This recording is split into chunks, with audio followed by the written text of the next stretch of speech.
Good old South African prep here. So the first videos from America was just released.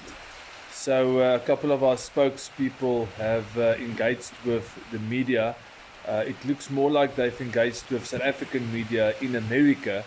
All I can say is that I think you can prepare yourself for a snot club. I've prepared some segments of what is said. And then after my comments, I will include the full video for your entertainment. Enjoy. The president is here looking happy, waving. Are you prepared enough for this moment? Yes, the president is prepared for the moment. He's looking forward to it. He's highly enthused, and we're looking forward to a very successful meeting aimed at resetting the relationship between South Africa and the United States. What do you think it will take for the South African government to dispel the falsehoods and to reset this relationship, as you've consistently said, the strategy, tactics as you enter this meeting?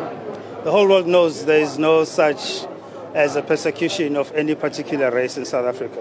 So we don't need to spend any effort dispelling something that is well known that is not there. So if you're not wasting your time on that, what?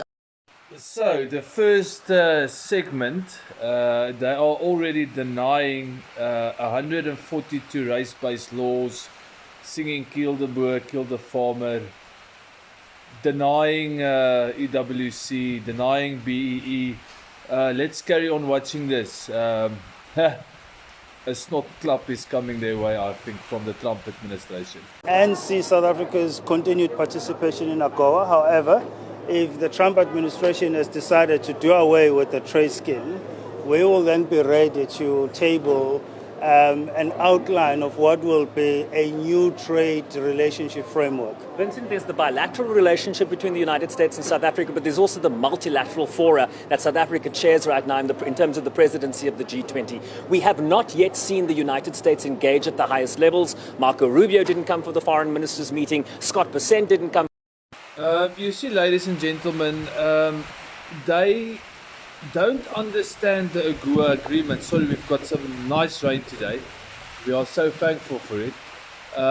They clearly don't understand AGOA agreement. One of the requirements is property rights. And the other requirements are things like human rights, etc., etc. It seems like for them, they are really just not willing to concede the realities and the truths in South Africa. They're going to get an ass kicking if this is how they're going to approach the American administration and Trump. Ladies and gentlemen, we are going to have a shit show. The president is here looking happy, waving. Are you prepared enough for this moment? Yes, the president is prepared for the moment. He's looking forward to it. He's highly enthused, and we're looking forward to a very successful meeting aimed at resetting the relationship between South Africa and the United States. What do you think it will take for the South African government to dispel the falsehoods and to reset this relationship, as you've consistently said, the strategy, tactics as you enter this meeting?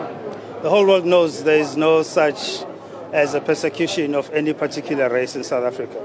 So we don't need to spend any effort dispelling something that is well known that is not there. So if you're not wasting your time on that, what are you going to be spending your efforts on? We'll be focusing on opportunities that will underpin this resetting of the relationship, and we're looking forward to ironing out whatever issues of concern that there may be. This is, of course, an economic focus, right? As much as you want, some people want to focus on the Afrikaner genocide issue.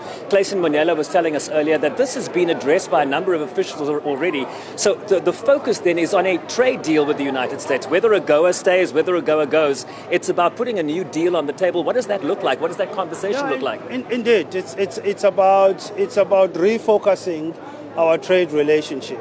We will still like to see AGOA extended and see South Africa's continued participation in AGOA. However, if the Trump administration has decided to do away with the trade scheme, we will then be ready to table an outline of what will be a new trade relationship framework. Vincent, there's the bilateral relationship between the United States and South Africa, but there's also the multilateral fora that South Africa chairs right now in terms of the presidency of the G20. We have not yet seen the United States engage at the highest levels. Marco Rubio didn't come for the foreign ministers meeting. Scott Bessent didn't come for the finance ministers meeting.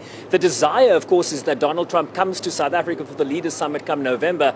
How is that conversation looking like in the context that we've heard the U.S. has been, National Security Council of the White House has instructed departments and agencies not to engage moving forward? How does that G20 conversation look like? Well, first of all, that instruction, that so-called instruction, we've not received any formal communication as far as that is concerned. We've seen media reports citing unnamed sources, so we can't respond to that. Secondly, up until now, the U.S. has been fully engaged in the Troika, participating at all G20-related activities. Thirdly, the relationship, the invitation to President Trump remains open to join other heads of state at that G20 summit.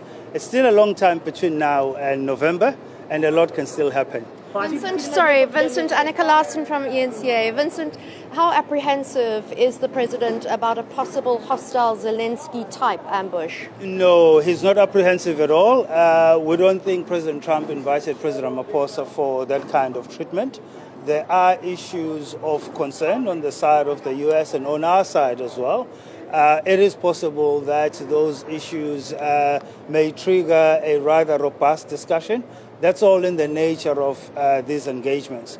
But we believe that the kind of courtesy that we are accustomed to, that heads of state extend to one another, will be in full display tomorrow. Zelensky was not afforded the same kind of courtesy. What's to say that something couldn't go horribly wrong? And is there a plan for that?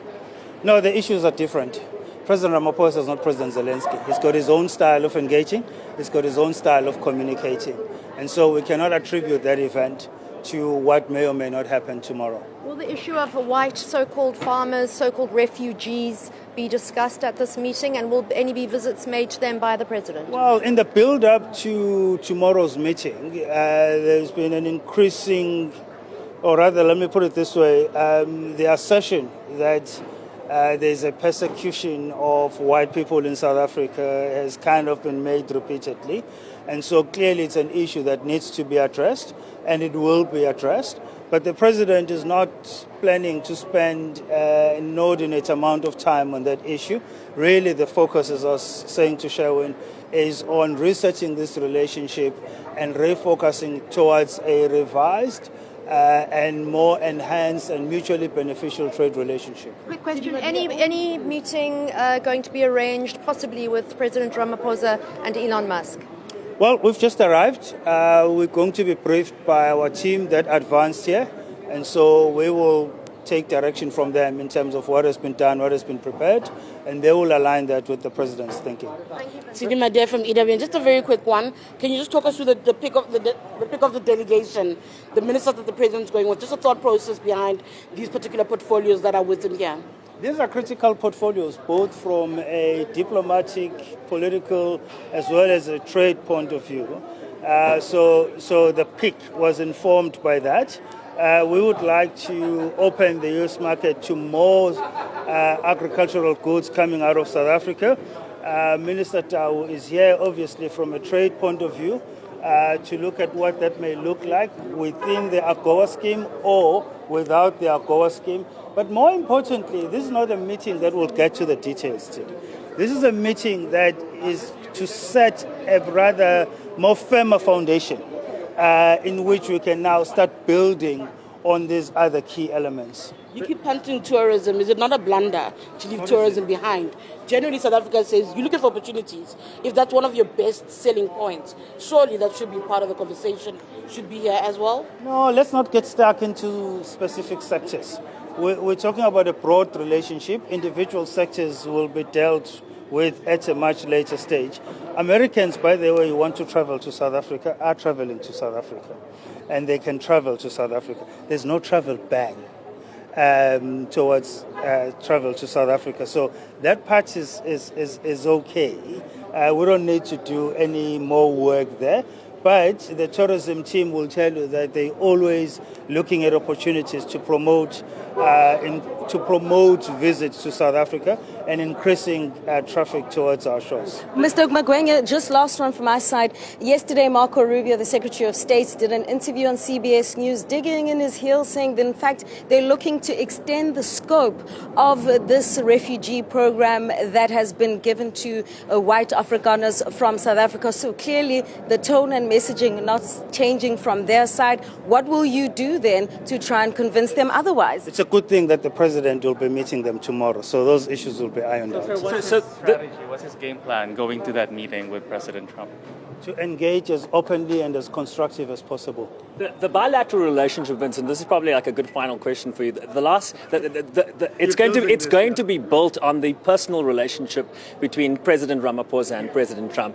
Have you done your research on who has the better or worse golf handicap? I think we know the answer. I think we know the answer to that. I think it's a good question. We know the answer to that.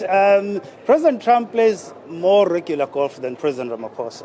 So I think President Trump probably has a slightly better handicap than President Ramaphosa. It's all going to come down to those putts at the end of the day, isn't it? Exactly. One last, I keep on saying one last thing, but there was a suggestion that perhaps President Ramaphosa was going to appear on a very pro-Trump Tucker Carlson show this evening.